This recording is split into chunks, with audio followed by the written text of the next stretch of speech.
রোগী নিয়ে গেলে রাস্তায় অনেক সময় ডেলিভারি হয়ে যায়। সরকারিভাবে কোনো পদক্ষেপ নেয় কিনা না নেয় তাও জানি না। বুঝা সব এমন করে না লাগে নাই পারে আর কেউ টাকা টুকা খাইবা নিয়ে নিয়ত করে কিনা তাও জানি না। আমরা রাস্তাটা সংস্কার চাই।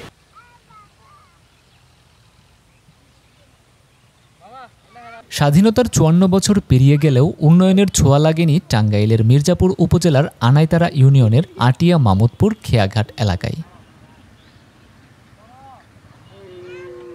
ধলেশ্বরী শাখা নদীর ওপর সেতু না থাকা ও সংযোগ সড়ক সংস্কার না হওয়ায় প্রতিদিন চরম দুর্ভোগ পোহাতে হচ্ছে এলাকার আশেপাশের অন্তত ২৫ গ্রামের মানুষকে। এই এলাকা দিয়ে নিয়মিত যাতায়াত করে স্কুল কলেজগামী শিক্ষার্থী, কৃষক, ব্যবসায়ী সহ হাজারো মানুষ।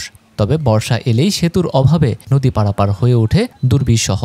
নদীতে ওই আইসা মনে করেন যে কয়েকবার মাটিতে কুকুরলো ব্রিজ হবে, এটা আশ্বাস দিল।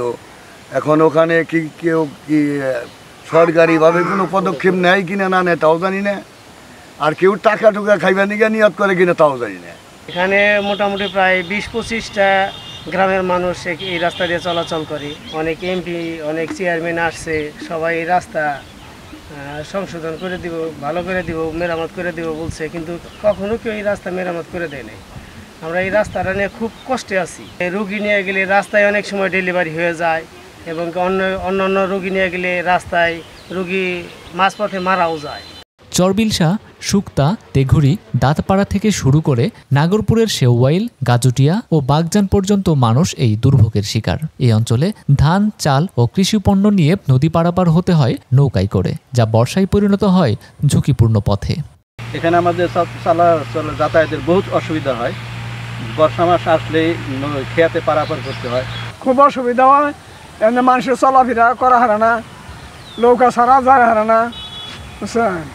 এই লোক কথা আমাদের বিভিন্ন মানুষের দরকারই দেয়, বুঝা সব এমন করে না লাগে নাই পারে।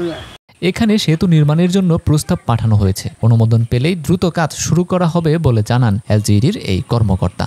মির্জাপুর উপজেলাধীন মামুদপুর খেয়াঘাট রাস্তায় একটি ব্রিজের খুব প্রয়োজন। আমরা স্থানীয়ভাবে তথ্য কালেক্ট করেছি এবং সেখানে একটি ৮৫ মিটার ব্রিজ আমরা নির্মাণ করার জন্য এলজির আওতাধীন আন্ডার 100 মিটার ব্রিজ প্রজেক্টে সেটা অলরেডি আমরা প্রস্তাব করেছি এবং এটি প্রক্রিয়াধীন আছে।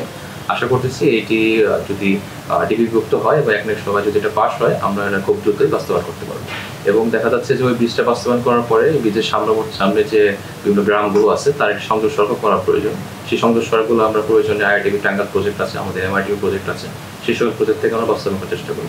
স্থানীয়দের প্রত্যাশা, অতি দ্রুত সেতুর কাজ শুরু করা হলে মির্জাপুর ও পার্শ্ববর্তী উপজেলার মানুষের যোগাযোগ ব্যবস্থা যেমন সহজ হবে, তেমনি কৃষি ও ব্যবসায়িক ক্ষেত্রেও গতি আসবে।